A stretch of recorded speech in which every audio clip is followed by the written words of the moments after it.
OK, we're going to move on to one more story in this section. This is a throwback to Me Too. Me Too back in the headlines. Yes, Ruth Wilson, who she played Alice, somebody or other in Luther.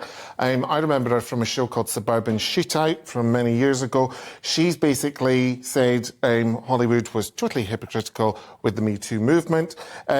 She also said the pressure on female actresses or actors to have cosmetic surgery, labelling Botox treatments as mad. What I would like to point out about this is, I remember Courtney Love being interviewed on something, and what she said was, all those years ago, if Harvey Weinstein asks you to a private meeting in the Four Seasons, and I think you can quote me on that, don't go. Right. So, I'm sure they must have known. You think a lot of people knew in the way that a lot of people at the BBC knew? I would have gone. I think that's the way... Would you have gone to Harvey's suite? That's the way I'm discriminated against in show business. I never got that invitation to Harvey's suite. I would have been there in a second. You know what I mean? I'd be a Hollywood star right now. But because I'm a man, I don't get that invite. I mean, she's also talking about the nature of the way that women are expected to sort of preserve their looks later. She's talking about deep-seated misogyny in Hollywood, basically. Well, I mean, there's a point there, isn't basically, they want you to look good. I mean, that's obvious. I mean, you're an actress. If you don't want to be based on your looks, don't do something that's completely based on your looks. Isn't that discriminatory against, complete mingers?